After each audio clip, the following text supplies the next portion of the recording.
Beavers were once native to the British Isles and widespread across much of Europe and Asia. They were wiped out in the UK in the early 1500s, hunted for their scent sacs, meat and fur. By the end of the 19th century, only a few small groups remained in Europe. Today, European beavers have been brought back from the brink with reintroduction schemes in 27 European countries. In some places, they have been reintroduced simply because people want to see these charismatic mammals back where they belong. They can do great things for local tourism. More importantly, beaver reintroductions are helping land managers to enhance landscapes for a fraction of the cost of other methods. Beavers have an extraordinary ability to restore degraded habitats, and the trials here in Britain are bringing positive benefits to other wildlife, water quality and even flood prevention. The Scottish Beaver Trial saw the very first beavers return to the UK in 2009. The positive effects they can have has led to the Scottish Government announcing that they can remain. While the return of these industrious creatures is mostly positive, the countryside and land use has changed enormously since beavers were last here in the 1500s. That's why it's important for us all to consider how beavers might live in a modern farmed landscape. We need to work out how humans and beavers could live alongside each other and how potential problems can be resolved. The Devon Wildlife Trust's River Otter Beaver Trial has been working with farmers and local communities in East Devon, where a group of beavers have been reintroduced. The Trust has been monitoring and managing the beavers and taking a critical look as they begin to engineer areas alongside the river. The Cornwall Beaver project is the most recent in these reintroduction schemes. This groundbreaking trial gathered 2 years of baseline data that is now helping to monitor their effect on flow rates and water quality.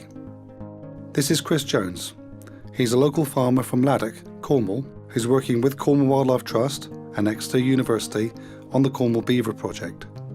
So far, everyone's been very, very positive about this, but there are bound to be some people who are either sceptical or perhaps a bit frightened about the impact of these animals. One key area of concern is how beavers might affect fish.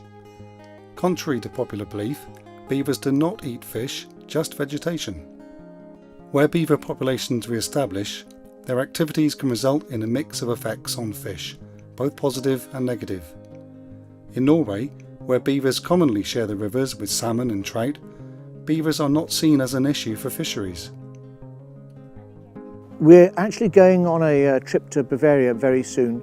The beavers were released in Bavaria 50 years ago, and they've had a lot of experience now, of course, in dealing with potential and actual human-beaver interactions.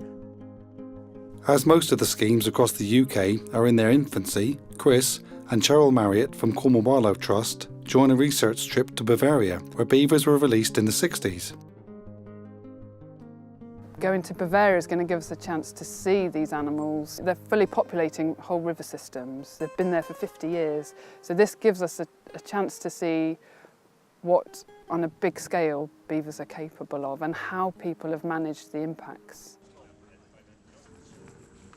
Over the next 6 days, the research group will meet people who have found ways of containing any problems that beavers might cause so that they can live alongside these animals and reap the benefits this species can bring if properly managed. The group will be led by German beaver specialist Gerhard Schwab, who has been instrumental in the shaping of the management schemes now in place in Bavaria. From a nature conservation point of view, beaver is great. He's creating biodiversity. If he builds a dam, he floods area, it's more water. You got more dragonflies, you got more fish, you get more amphibians. It's not only, if you have more amphibians, it's not only a higher variety of species and more animals, it's also more food for animals living on amphibians. So we get this black stork recovering Bavaria, and the first places where the black stork goes are the beaver ponds in forested areas.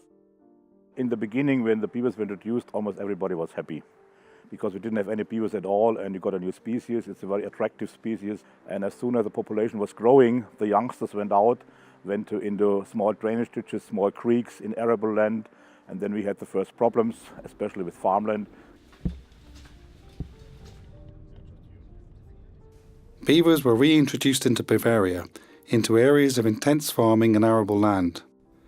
Thomas Obser was farming in the region at the time of the release and talks to Chris about the problems he faced before management measures were put in place. Ja, und wir haben dann einige Probleme gehabt mit Schäden, wo unterminiert hat und dann die Höhle und dann sind sie mit Maschinen, mit Schlepper, mit Mähdrescher eingebrochen und hat große Schäden und manchmal ist eine Person große Aufregung und war schon, wenn da ein Bauer an sein Feld gekommen ist, wollte da ernten, gerade mit Zuckerrüben oder so und da war das ein Stausee, also das war nicht gut. Was sich einmal, also dass das beruhigt hat, war das, dass die Landwirte entschädigt werden für die Frostschäden und dann jetzt, dass Biber auch abgefangen werden dürfen und auch getötet werden dürfen. Das hat geholfen und es gibt also bei uns jetzt so Leben und Leben lassen. Also da. How big is the problem of beavers in everything, in the whole sphere of farming? 2-3%. 2-3%. Well, look, thank you very much indeed. Ja. Viel Glück mit Biber. In this part of Germany, they have beaver consultants, a network of volunteers who give free advice for people living near beavers or who have them on their land to ensure harmonious living side by side. The main thing if you have a beaver problem is talk to the people. They're not angry then generally about beaver, they just want to know what to do and they need the information fast. So if somebody calls, it doesn't help if you say, okay, gonna come in 5 weeks. You have to be on the spot the next day, if possible the same day. And that's why we got the local beaver consultants. They're from general public. It's hunters, it's fishermen, it's farmers and nature conservation people. It's volunteers working for the county. I think I'm 10 years right now in this job, and the first 2 years we got problems, but nobody calls me now. On the other side of the creek here, the beaver was too biting on the trees, and this guy come to me and he told me what happened, what can I do? Yeah? I showed him, take a wire and glue with sand and paint it, and he got no problem anymore. He says nothing, and if there is a problem, we will help you. That's what they want to know. After repeated floods hit the town of Windsor, plans for a dam costing upwards of €1 million were put forward just as beavers established themselves upstream and started construction of their own. The beaver dams slowed water flow so well that only modest flood protection was then needed, saving the town €650,000. The beavers' extraordinary ability to engineer landscapes in this way is one of the leading economic arguments for their reintroduction.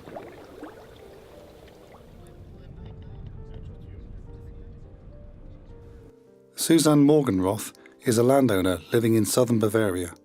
10 years ago, beavers moved onto her land and caused flooding in her horse's field. Susanne applied for government funding to create a clay bank to redirect the water flow away from the field. This simple and effective measure worked beautifully, and Susanne is even starting to see the positive effect on other wildlife. Numbers of bats and fish have increased because of the wetland habitat that the beavers have created. Across Bavaria, there are a number of sites that are state-owned, and beavers are left to engineer the land without any intervention to monitor their ability to restore habitats. The 150-metre dam system has seen the return of wildlife and biodiversity to densely populated areas. The Ruhr Valley is home to one of these large-scale study sites, offering a unique opportunity for biologist Ulrich Meblinger to monitor the long-term impacts beavers have on land if left undisturbed. Contrary to concerns that beaver dams would cause the disappearance of species like the golden-winged dragonfly, the dams themselves have become an important breeding ground for this species and create a nursing ground for young fish. If you compare the problems and the benefit we get from the beaver, the decision should be easy for the beaver, because the problems he makes you can avoid. But there are a lot of effects of the beaver you cannot imitate. We cannot create a landscape like the beaver does. The positive effects of beavers are for everybody.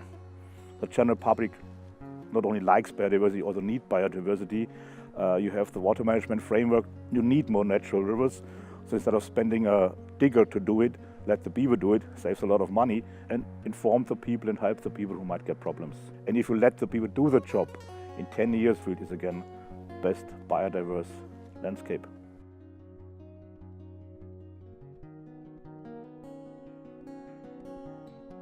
Okay, Rasheen, well look, here we are at Munich Airport. It's the last day. Why is it important that we have this range of people on a trip like this? I think it's really important because beavers are going to have a society-wide effect. So it's almost like you have to take people along on a journey because, you know, we need to remember this is the first mammal we've brought back officially to Britain. It can have big changes on the environment. Those are largely positive, as we know. We've seen the biodiversity benefits, but they can be negative and they can inflict a small number of people. Yeah. So I think as long as we take everyone on that journey, that's why it's always important to communicate and talk conflicts through.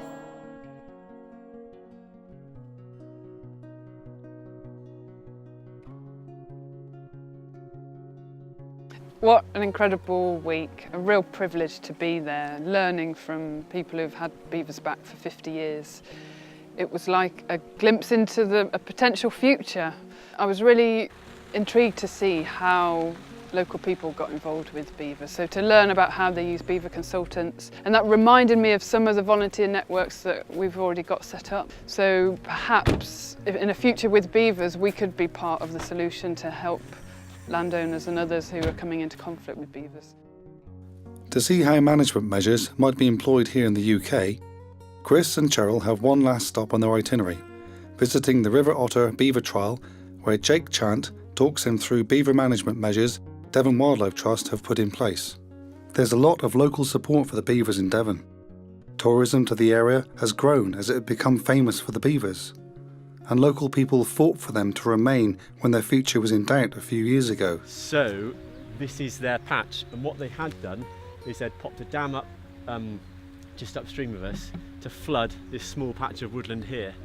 So that patch of woodland was their home, and they'd sort of turned it into a wet woodland, but unfortunately in doing that they'd raised the water level to a height that was too much for the farmer to tolerate. So we put the beaver deceiver in to reduce the water level. This is the outflow. The inflow is just tucked away up there, and you have a pipe that goes to one side of the dam, and it just means that the water level behind the dam is controlled. That meant that the farmer then was happy to say, yep, if the water level is like that, we can tolerate these beavers, which is what we wanted. We've seen firsthand how living with beavers can really benefit local communities as well as wildlife. Beavers can be a natural part of productively farmed landscapes, living alongside us. The experiences in Germany show that it can work if everyone's needs are considered. In 50 years' time, will our grandchildren come to know beavers as a familiar sight in our countryside? What a story that would be.